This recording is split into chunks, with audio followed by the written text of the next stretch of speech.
All right, y'all. So some big news came out the other day that I wanted to share with you. In Florida, in the upcoming election, they're going to have a direct ballot initiative, a direct vote on both abortion rights and legal weed. So the Associated Press says Florida voters will decide whether to protect abortion rights and legalize pot in November.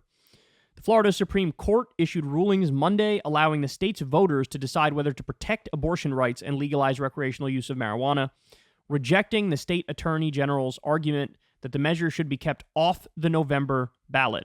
The court was not ruling on the merits of the measures, but only whether they meet the requirements for clarity and don't violate the state constitution's mandate that they only cover one subject.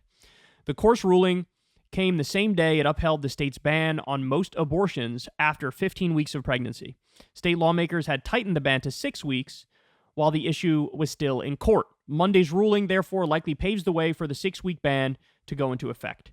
So, a couple different issues here jumbled up into one story, but the court basically said, yeah, it is constitutional in the state of Florida. You want the 15-week abortion ban, and it's passed by the legislature. Okay, you get the 15-week abortion ban. So on that one, that's a very conservative ruling. But what they say is, for the direct ballot initiative, we're allowing on the vote about legalizing recreational marijuana, and we're allowing on the vote of letting the people decide whether or not to basically overturn that restrictive abortion law and protect the right to choose. So really, really interesting. Here's why this is actually a giant deal. This is a giant deal because Florida at this late date is not really considered a swing state anymore. It's not. It's really considered like a relatively safe red state. Republicans have been winning it for quite a while now. And I think that's the sort of like universally accepted, right?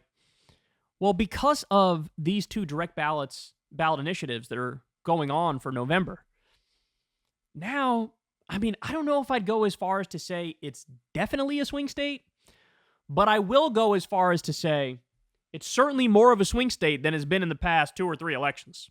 It's certainly more on the table than it's been in the recent past. So will it be competitive? I don't know. I'm a little skeptical on that front.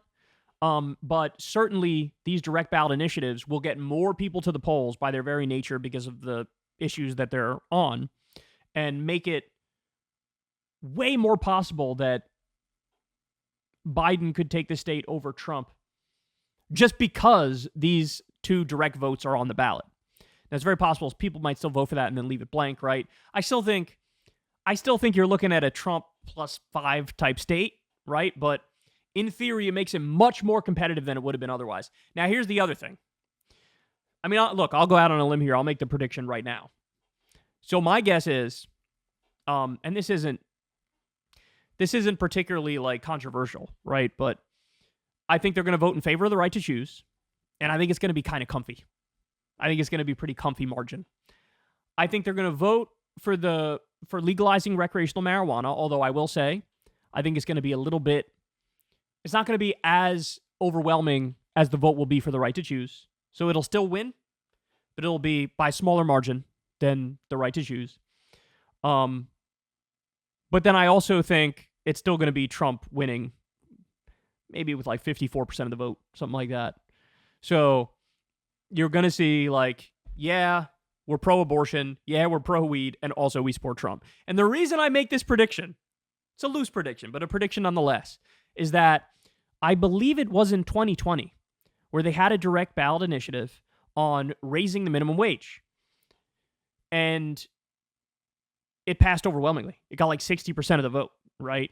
And I don't know, in Florida, it might be you need 60% in order to get the thing passed. I don't remember. I'm going to have to read more about that. But so it passed with 60%, and Trump won the state. And that was the go-to example of like, there's a very big disconnect between when you give people the ability to vote on specific issues, I think they are overwhelmingly reasonable. Like 80% of the time, the direct ballot votes go the way I want them to go. So it's higher minimum wage, legal weed, right to choose. Every red state that's voted on the right to choose always chooses to be pro-abortion, and by decent margins. Every time you give people a direct vote, and it's not like totally clouded by propaganda that confuses you about which way is the proper way to vote, the better side usually wins. But then they end up sometimes doing that while also voting for candidates who could not oppose what you believe any more than they do, right? And I think that's probably what's going to happen this time around also. I think Trump will win the state, but you'll also get the right to choose, and you'll also get legal marijuana. So anyway, we'll see. But this is certainly a big deal. I want a lot more of this, man. I want a lot more of the direct votes. I just feel like it's a better way to run the government. We have so much corruption, so much influence of big money. Giving a vote directly to the people, I love that. I love that. Whether it's at the state level, I would like to see it at the federal level, almost like a whole new branch of government where it's the people's voice and they can override everybody type stuff. We'd be so much more advanced if that was the case. It's literally a way to circumvent corruption too. Sometimes you have big money lobbying groups come in and they spend a lot of money on ads to try to confuse you about whatever the vote is. We could have some way of regulating that, right? But to give people the direct vote, it's just so much better than what we have at the federal level that I would really welcome this change. So big news, very, very positive stuff. And I think the results will be pretty solid.